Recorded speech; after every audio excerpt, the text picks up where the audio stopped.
Okay, so we use the distributive property. The distributive property is always going to mean multiply or divide. Always, always, always. So we use the distributive property in two different ways. One way is to get rid of parentheses. So that would be a situation like this, where we have 4 times 2x plus 8, and we would multiply 4 times 2x. So 4 times 2x. And then we would also multiply 4 times 8. And 4 times 2x gives us 8x.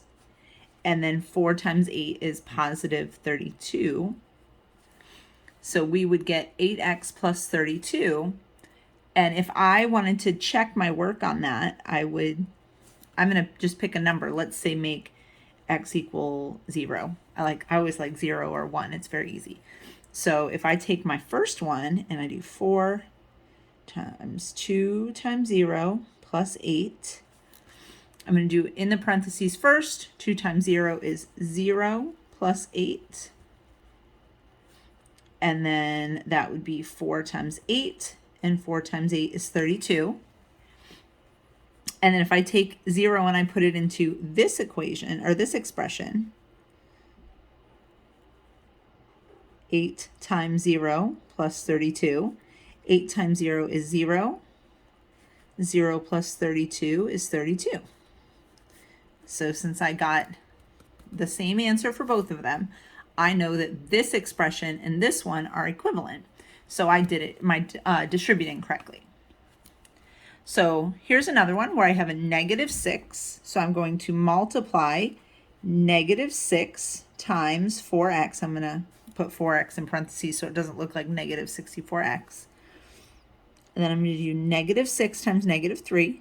So plus negative 6 times negative 3. And really, okay. Now, negative 6 times 4. This might be a calculator thing if you need to. Negative 6 times 4. You can't put x in the calculator, but you can put negative 6 times 4.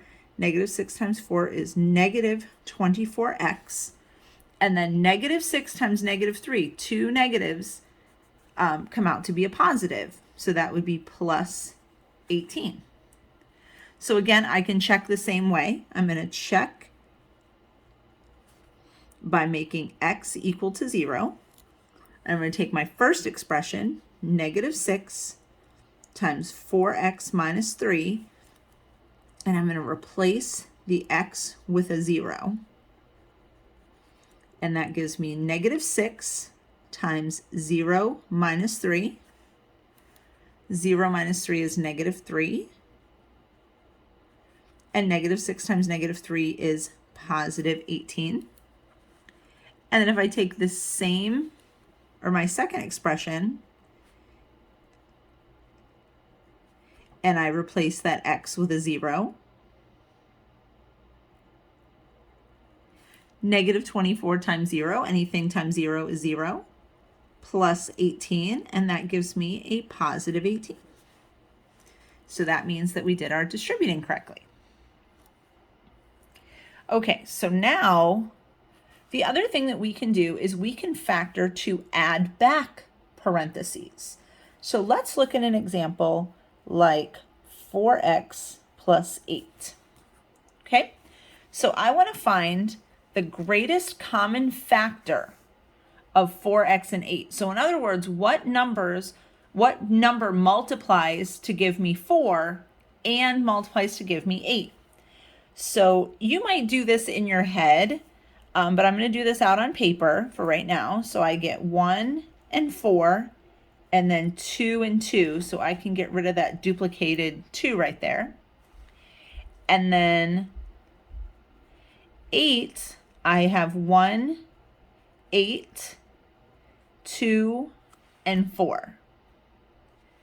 Okay, so I see 8 is the biggest number in this list, but there's no 8 over here. So I see that 4 is the biggest number that is a factor of both of them. So our greatest common factor is 4.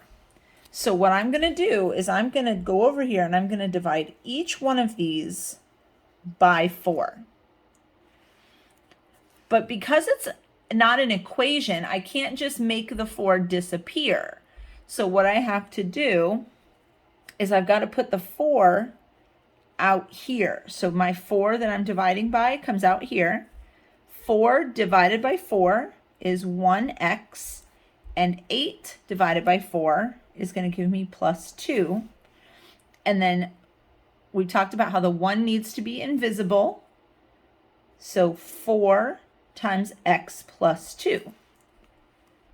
So if I want to check that, of course I want to check that. Let's make x equal 0. So I'm going to try my first expression, 4x plus 8, and I'm going to make x equal 0. So 4 times 0 plus 8. And that gives me 0 plus 8, which is 8. And then I'm going to take my new expression, 4 times the sum of some number and 2. So 4 times x plus 2. And I'm going to replace x with 0. Just because I picked it, I could have picked any number I wanted. 0 is an easy number to calculate with. Okay, so this gives me 4 times 2, and 4 times 2 is 8. So I got the same thing for both of them, so I know that I'm correct.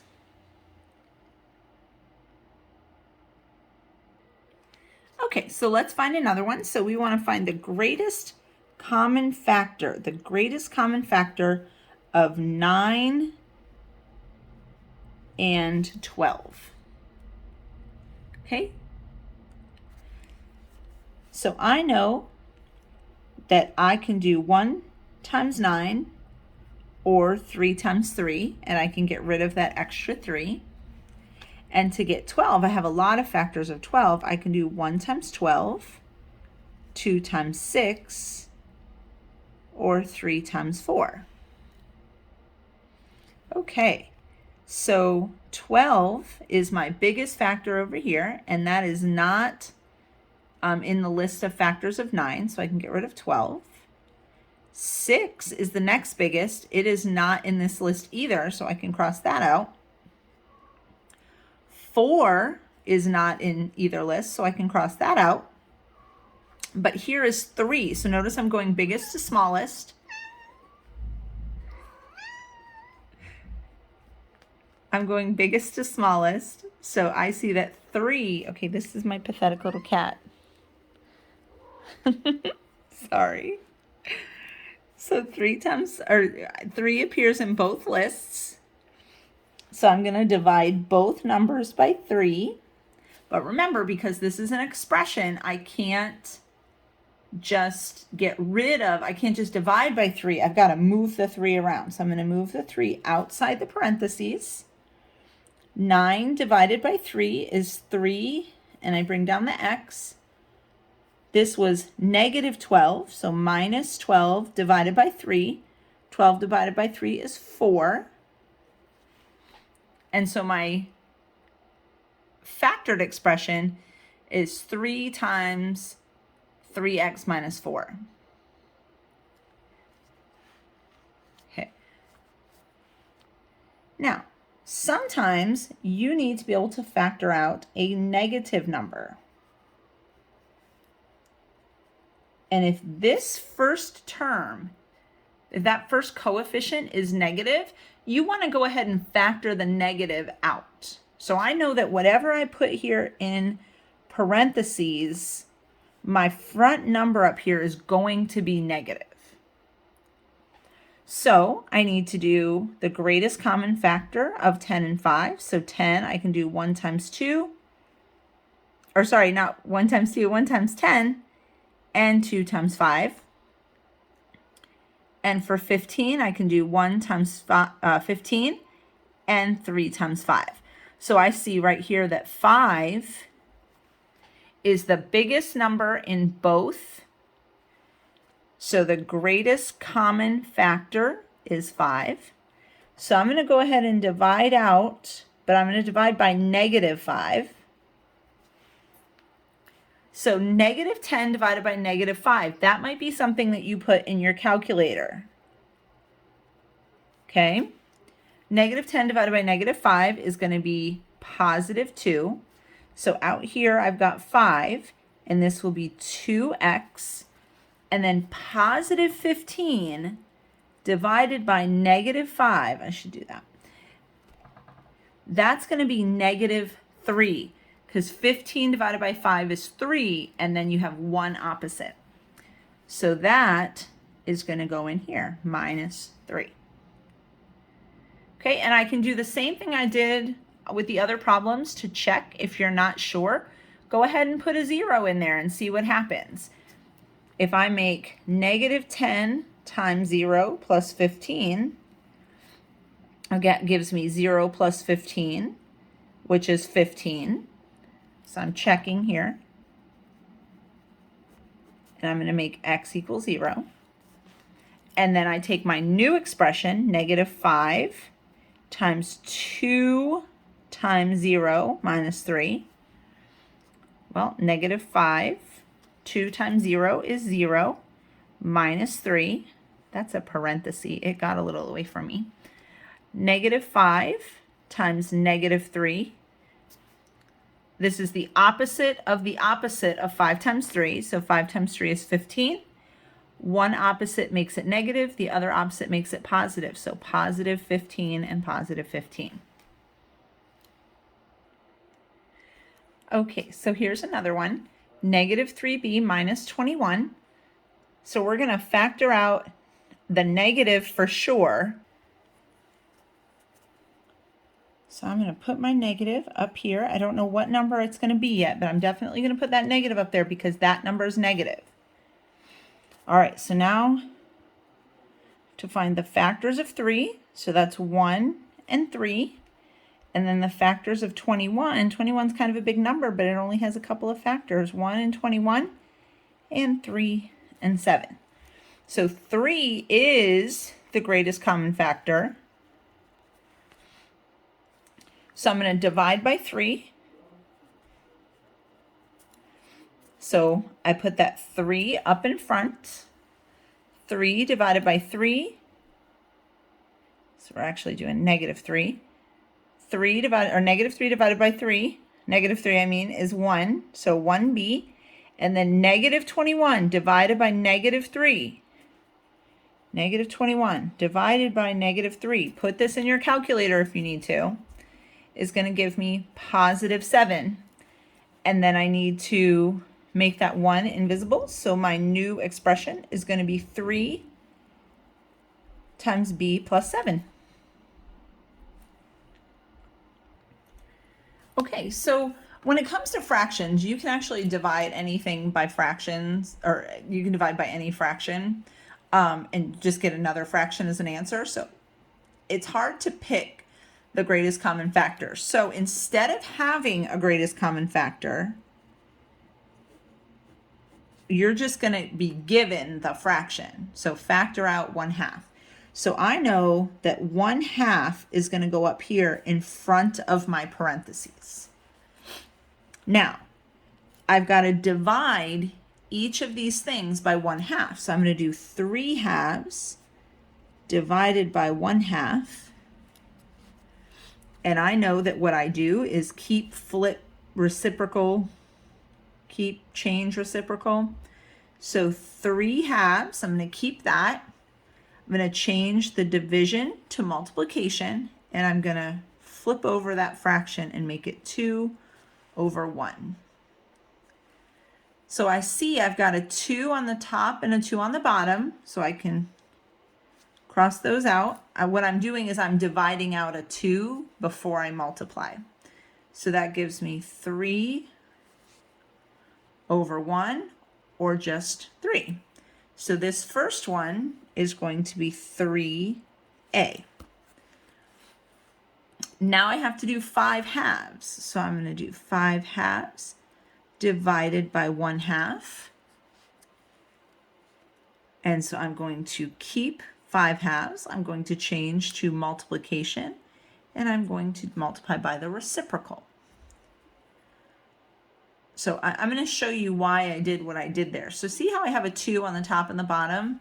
Let me go ahead and multiply through. That gives me 5 times 2 is 10, and 2 times 1 is 2.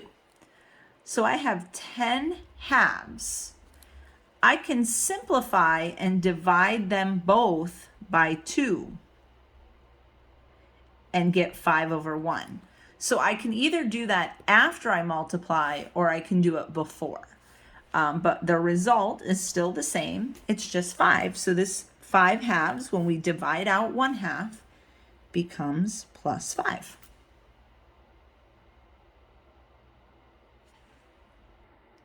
All right, let's do one more of those. Let's, in this case, factor out 1/3. Okay, so I'm going to have 2/3, let's call it K, minus 5/3. I don't know why I had to pick 5 again, but so I'm going to factor out 1/3. So I don't need a greatest common factor because I'm already told 1/3. So 1/3 goes up here in front of my parentheses. I know this K is going to come down too. I can put that down there if I want. So I need to divide 2/3 by 1/3. So 2/3 divided by 1/3. You can put this in your Desmos calculator also, 2/3 divided by 1/3. So I'm going to do 2/3 times 3 over 1. My 3's divide out, and I'm left with 2 over 1, or just 2. So that's what goes right here. Now I'm going to do 5/3, or negative 5/3, divided by 1/3. And that gives me negative 5/3 times 3 over 1. My 3's divide out, and I'm left with negative 5 over 1, which is negative 5. So I'm going to put negative 5.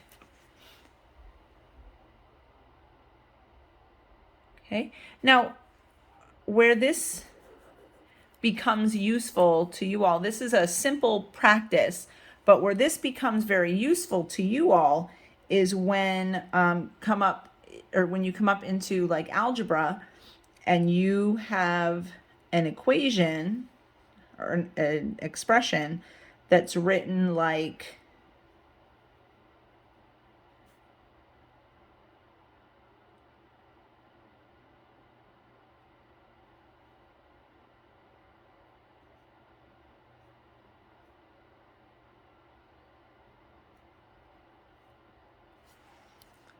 something like that, and you have to get it to look like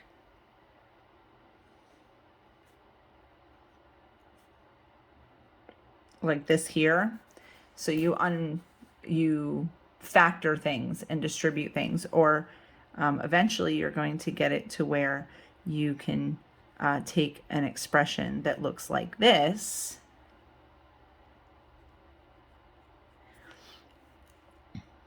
and get it to look like this. It's not magic, it's math. I promise you'll get there. Okay, after this, make sure that you go ahead and do some of the practice on IXL. Hopefully you have taken some notes while you're doing this, written out the examples. If not, you should really go back and do that so that you can use them to help you.